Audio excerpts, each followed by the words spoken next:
June. ஜூன்னு சொன்னா நம்ம எல்லாத்துக்கும் ஒரு விஷயம் ஞாபகம் வரும். ஜூன் போனா ஜூலை காற்றே. ஆ அது இல்ல. இது வேற. ஜூன் மந்த் தான் ஸ்கூல்ஸ், காலேஜஸ் எல்லாமே வந்துட்டு ரீஓப்பன் ஆகும்.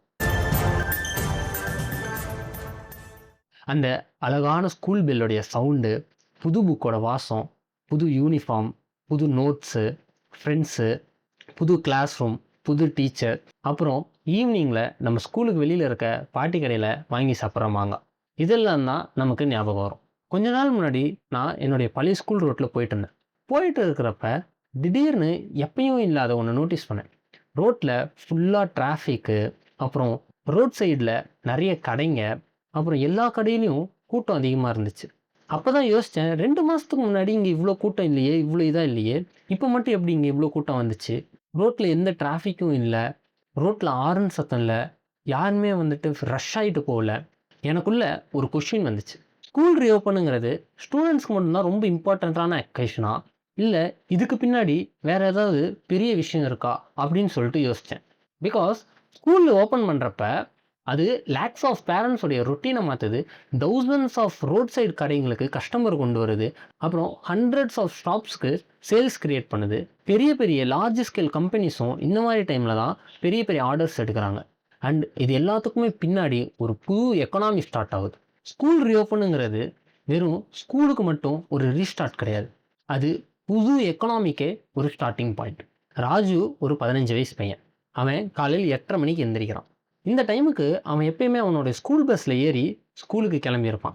அவனுடைய பேரண்ட்ஸ் அம்மாவும் அப்பாவும் அவங்கவுங்க வேலைக்கு கிளம்பி போயிருப்பாங்க. ஆனால் இது May month, summer leave. Raju ஸ்கூலுக்கு போகல. அவன் சம்மர் லீவில் வீட்டில் இருக்கான். இந்த டைமில் தான் அவங்க வீட்டில் ஒரு கொஸ்டின் வருது. அது என்னன்னா, ராஜுவை யார் பார்த்துக்குவாங்க? பிகாஸ் இந்த இடத்துல அவங்க பேரண்ட்ஸ் 2 பேருமே வேலைக்கு போகிறாங்க. இப்போது அவங்க 2 பேரும் வேலைக்கு போயிட்டாங்கன்னா ராஜு வீட்டில் தனியாக தான் இருப்பான். இப்போது ராஜுவை பார்த்துக்க அவங்க பேரண்ட்ஸில் யாராவது ஒருத்தர் வீட்டில் இருக்கணும்.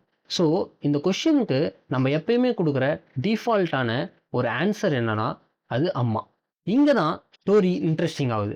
ராஜுவோட வீட்டில் மட்டும் இல்லை, தமிழ்நாடு முழுக்க லேக்ஸ் ஆஃப் பேரண்ட்ஸ்க்கு இந்த ஒரு கொஷின் ஒரு ப்ராப்ளமாக வந்திருக்குது. இதில் ஸ்கேரி பார்ட்டுனா இது ஒரு ப்ராப்ளம்ன்ட்டே நிறைய ஃபேமிலிஸ்க்கு தெரியறதில்ல. பிகாஸ் ஸ்கூலை நம்ம வெறும் ஒரு எஜுகேஷன் சென்டரை மட்டும்தான் பார்க்குறோம். ஆனால் ஸ்கூல்ஸுங்கிறது ஒரு indirect child care centre. Morning குழந்தைங்க எல்லாரும் ஸ்கூலுக்கு ரெடியாகி போனதுக்கப்புறம் பேரண்ட்ஸ் எல்லாத்துக்கும் டைம் கிடைக்கிது. ஸோ அவங்க எல்லாருமே வெளியில் வேலைக்கு போகிறாங்க. வேலைக்கு போகிறதுனால அவங்க இன்கம் ஏர்ன் பண்ணுறாங்க. ஆனால் இந்த இடத்துல ஸ்கூல் டிஸப்பியர் ஆனால் பேரண்ட்ஸ்க்கு டைம் கம்மியாகுது. அதனால அவங்களுடைய ஒர்க் ஹார்ஸ் கம்மியாகுது. ஒர்க் ஹார்ஸ் கம்மியாகிறதுனால கம்பெனிஸில் ப்ரொடக்டிவிட்டி கம்மியாகுது. இதனால அவங்களுடைய சேலரியும் கம்மியாகுது. சேலரி கம்மியாகிறதுனால ஹவுஸ் ஹோல்டு இன்கமும் கம்மியாயிருது. இதை ஒரு சிங்கிள் ஃபேமிலி லெவலில் வச்சு பார்த்தோம்னா இது ஒரு சின்ன ப்ராப்ளமாக தான் தெரியும். ஆனால் இதையே லேக்ஸ் ஆஃப் ஃபேமிலிஸ்க்கு நம்ம ஜூம் அவுட் பண்ணி பார்த்தோம்னா இது எவ்வளோ பெரிய எக்கனாமிக் ப்ராப்ளம்னு சொல்லிட்டு நமக்கு தெரியுது. அண்ட் இங்கே தான் நம்மளுடைய கதை ஸ்டார்ட் ஆகுது. ஒவ்வொரு ஸ்டோரியிலையும் ஒரு வின்னர் இருந்தா ஒரு லூசர் இருப்பாங்க. அதே மாதிரி இந்த ஸ்டோரியிலையும் சம்மர் வெக்கேஷன்ல ராஜுவோட ஃபேமிலிக்கு ஒரு ப்ராப்ளம் கிரியேட் ஆனிச்சு. ஆனா ராஜுவோட ஃப்ரெண்டு சோமுவுக்கு இது ஒரு நல்ல ஆப்பர்ச்சுனிட்டியா இருந்துச்சு. சோமுவுக்கு சம்மர் லீவுனால அவனுக்கு நிறைய ஃப்ரீ டைம் இருந்துச்சு. அதனால அவனுடைய பேரண்ட்ஸ் அவனை லோக்கல் ஷாப்புக்கு சம்மருக்கு டெம்பரரி ஒர்க்கராக சென்ட் பண்ணாங்க. இதனால அவனுக்கு மணியும் கிடைச்சிச்சு. இதனால டீ கடை, ஜூஸ் கடை, சின்ன சின்ன ஹோட்டலுங்க, பீச் சைடு இருக்கிற சின்ன சின்ன கடைங்க, இந்த மாதிரி கடைங்களுக்கெல்லாம் சோமு மாதிரி பசங்க சீசனல் ஒர்க்கராக போய் ஜாயின் பண்ணுறதுனால அந்த பிஸ்னஸுக்கு ஒரு டெம்பரரி ஒர்க்கரும் கிடச்சிட்டாங்க சீசனல் டைமில். அதே மாதிரி அவங்களுக்கு லோ வேஜஸில் ஹை இன்கம் அவங்களால ஜென்ரேட் பண்ண முடியும். இது பிஸ்னஸ் ஓனருக்கு ஒரு ப்ளஸ்ஸாக இருந்தாலும் சோமு மாதிரி பசங்களுக்கு இது அவங்களுக்கு ஒரு பிஸ்னஸ் நாலேஜை கொடுக்கறதுனால இது அவங்களுக்கும் ஒரு ப்ளஸ்ஸாக இருக்குது. இந்த இடத்துல பிஸ்னஸ் ஓனரும் ஹாப்பி, சோமு ஃபேமிலியும் happy. This is a win win situation. பர்டிகுலராக இது மோஸ்ட்லி எங்கே ஒர்க் அவுட் ஆகும்னா டூரிஸ்ட் பிளேசஸில். பிகாஸ் சம்மர் வந்துட்டு ஒரு டூரிஸ்ட் சீசன். அந்த சீசனில் நிறைய டூரிஸ்ட் வந்துட்டு பர்ச்சேஸ் பண்ணுவாங்க. அந்த இடத்துல ஒர்க் பண்ண வேண்டிய எம்ப்ளாயீஸுக்கு டிமாண்ட் வருது. அந்த டிமாண்டை சோமு மாதிரி ஸ்கூல் பசங்க அதை ஃபுல்ஃபில் பண்ணிடுறாங்க. இப்போது சம்மர் வெக்கேஷன் முடிஞ்சு ஜூன் வந்துருச்சு. ஸ்கூலோடைய ஃபஸ்ட்டு டே. அலாரம் அடிக்குது. ராஜு எந்திரிக்கிறான். எந்திரிச்சிட்டு அவசர அவசரமாக ரெடி ஆகிட்டு ஸ்கூலுக்கு எப்பயும் போல் 8:30 மணிக்கு போய் பஸ் ஏறான். அதே மாதிரி ராஜு மட்டும் அவங்க வீட்டில் ரெடி ஆகல, அவனுடைய அம்மாவும் அவனுடைய அப்பாவும் கூட ரெடி ஆகிட்டு வேலைக்கு கிளம்பிட்டாங்க. 3 மந்த்ஸாக அட்ஜஸ்ட் பண்ண ரொட்டீன் இன்னைக்கு மறுபடியும் பழைய நிலைமைக்கே போகுது. சோமுவும் சம்மர் வெக்கேஷன் முடிஞ்சு ஸ்கூலுக்கு போகிறான். கையில் கொஞ்சம் காசோட, கொஞ்சம் எக்ஸ்பீரியன்ஸோட, அப்புறம் கொஞ்சம் நிறையா கான்ஃபிடென்ட்டோட. இந்த இடத்துல ஸ்டூடெண்ட்ஸோடைய சம்மர் சாப்டர் முடிஞ்சு புது சாப்டர் பிகின் ஆகுது. தினமும் காலையில் லேக்ஸ் ஆஃப் ஸ்டூடெண்ட்ஸ் பஸ்ஸில் போகிறாங்க. பேரண்ட்ஸ் மறுபடியும் ஒர்க்குக்கு போகிறாங்க. கிளாஸ் ரூம்ஸ் எல்லாம் ஃபில் ஆகுது. அண்டு டிமாண்ட் இந்த இடத்துல அதிகமாகுது. ஸோ டிமாண்ட் அதிகமாகிறப்ப சப்ளைவும் இன்க்ரீஸ் பண்ணுவாங்க.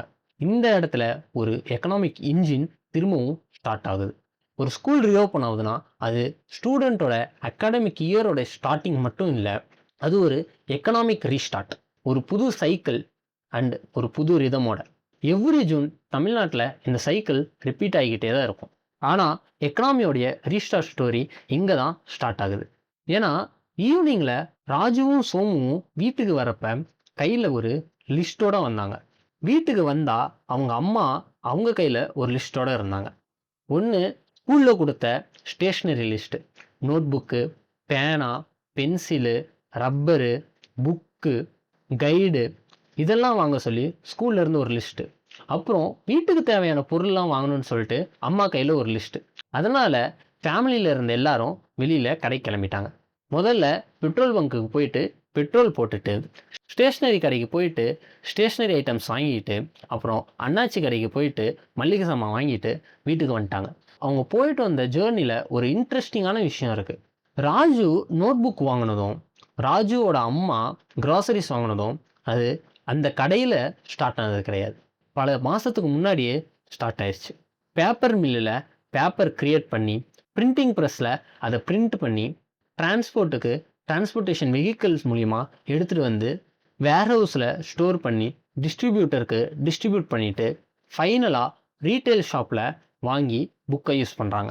அந்த மாதிரி ஒரு புக்கு, ஒரு பென்னு, ஒரு பேகு அப்படின்னு சொல்லிட்டு ஒவ்வொரு பொருளுக்கு பின்னாடியும் ஒரு பிக் சப்ளை செயினே இருக்குது. ராஜுவோட ஃபேமிலி மட்டும் இல்லை, தமிழ்நாட்டில் இருக்க லேக்ஸ் ஆஃப் ஃபேமிலிஸ் ஸ்கூல் ஆரம்பித்து 15 டேஸுக்குள்ளே அவங்க இந்த பர்ச்சேஸை முடிச்சிடுறாங்க. அதனால ஸ்டேஷ்னரி கம்பெனிஸ் ப்ரொடக்ஷன் அதிகம் பண்ணுறாங்க. பேப்பர் மேனுஃபேக்சர் அடிஷ்னலாக ஆர்டர்ஸ் எடுக்கிறாங்க. டிரான்ஸ்போர்ட் கம்பெனிஸ் அதிகமாக டெலிவரி பண்ணுறாங்க. ரீட்டைல் ஷாப்ஸில் சேல்ஸ் இன்க்ரீஸ் ஆகுது. க்ராசரியோடைய டிமாண்ட் இன்க்ரீஸ் ஆகுது. ஃபார்மர்ஸ் அடிஷ்னல் ப்ரொடக்ஷனை இன்க்ரீஸ் பண்ணுறாங்க. வேர்ஹவுஸ் மூவ் ஆகுது, லாரிஸ் மூவ் ஆகுது, ஃபியூயல் கன்சப்ஷன் அதிகமாகுது. அண்ட் இது எல்லாமே நடக்கிறதுக்கு ஒரே ஒரு சிம்பிள் ரீசன், அது என்னன்னா ஸ்கூல் ரீஓப்பன் ஆகிறதுனால. இந்த இடத்துல ராஜு சும்மா போயிட்டு ஒரு நோட் புக் வாங்கிட்டு வந்தான் அப்படிங்கிற மாதிரி தெரிஞ்சாலும், ஆனால் எக்கனாமிக் பெர்ஸ்பெக்டிவில் பார்த்தா இதுக்கு பின்னாடி ஒரு பெரிய சப்ளை டிமாண்ட் செயினே ஸ்டார்ட் ஆகுது. அண்ட் தௌசண்ட்ஸ் ஆஃப் பிஸ்னஸ்க்கு இது ஸ்டார்டிங் பாயிண்ட்டாக இருக்குது. டிகேட்ஸ் ஆஃப் இயர்ஸாக இது திரும்ப நடக்கிறனால பிஸ்னஸஸ் எல்லாத்துக்குமே ஜூன் மந்த் வந்தாவே சப்ளை செயின் ஸ்டார்ட் ஆகும் அப்படின்னு சொல்லிட்டு தெரியும். ஸ்கூல் ஸ்டார்ட் ஆகும், சீசன் ஸ்டார்ட் ஆகும், சேல்ஸ் அதிகமாகும். ஆனால் இந்த ஸ்டோரியில் ஒரு புது வில்லன் என்ட்ராகிறான். அது தான் கிளைமேட். பல வருஷமாக ஸ்கூல் ஓப்பன் ஆகிறது ஜூன் மந்தோடைய ஃபஸ்ட் ஒர்க்கிங் டேல தான். ஆனால் இப்போது 2026 அந்த டேட் வந்துட்டு மாறி போயிருக்கு. ஏன்னு சொல்லி பார்த்தா கிளைமேட் சேஞ்சினால ஹீட் வேவ் இன்னும் முடியலன்னு சொல்லிட்டு ஸ்கூல் ரீஓப்பனிங் டேட்டை வந்துட்டு போஸ்ட்போன் பண்ணி வச்சுருக்காங்க. இது ஒன்றும் அவ்வளோ பெரிய டிஃப்ரென்ஸ் க்ரியேட் பண்ணுற அளவுக்கு ரொம்ப நாள் டிலே இல்லைனாலும் இதுவும் எக்கனாமிக்கும் பிஸ்னஸஸ்க்கும் ஒரு லெசனை ப்ரூவ் பண்ணுது. அது என்னன்னா, இந்த மொத்த எக்கனாமி சைக்கிளும் அந்த ஜூன் ஃபஸ்ட் டே ப்ரெடிக்டபிள் மேலே தான் பெட் கட்டி எல்லாரும் ரன் பண்ணுறாங்க. பிஸ்னஸஸ் பிளான் பண்ணுது, ஃபேக்ட்ரி ப்ரொடியூஸ் பண்ணுது, பேரண்ட்ஸ் பிளான் பண்ணுறாங்க, ஸ்கூல்ஸும் பிளான் பண்ணுறாங்க. ஆனால் இந்த டேட் தள்ளி போணுச்சுன்னா மொத்தமும் தள்ளி போகுது. ஆர்டர்ஸ் வர்றது லேட் ஆகுது, ப்ரொடக்ஷன் லேட் ஆகுது, எம்ப்ளாய்மெண்ட் ஹையரிங் லேட் ஆகுது. ஸோ ஹவுஸ்ஹோல்டு இன்கம் வந்துட்டு கம்மியாகுது. கிளைமேட் சேஞ்ச் ஸ்கூலோடைய கேலண்டர் டேட்டை மட்டும்தான் மாற்றுற மாதிரி தெரியுது. ஆனால் இது இன்டைரக்டாக எக்கனாமியில் சப்ளை டிமாண்ட் செயினையும் கன்சப்ஷனையும் அஃபெக்ட் பண்ணுது. அண்ட் இந்த சிஸ்டம் இதுவரையும் பார்க்காத ஒரு புது சேலஞ்ச். ஸோ இந்த வீடியோவில் சாதாரணமாக ஒரு ஸ்கூல் ரீஓப்பன் ஆகுறதுக்கு பின்னாடி எப்படி ஒரு எக்கனாமிக் சப்ளை செயினே கனெக்ட் ஆகிருக்குன்னு சொல்லிட்டு தெரிஞ்சுட்டு இருந்திருப்பீங்க. இந்த வீடியோ பிடிச்சிருந்துச்சுன்னா இந்த வீடியோவை லைக் பண்ணுங்கள். இந்த மாதிரி மோர் இன்ட்ரெஸ்டிங் வீடியோஸ்க்கு என்னை மறக்காமல் சப்ஸ்கிரைப் பண்ணிக்கோங்க. இந்த வீடியோவை உங்கள் ஃப்ரெண்டுக்கு ஷேர் பண்ணுங்கள்.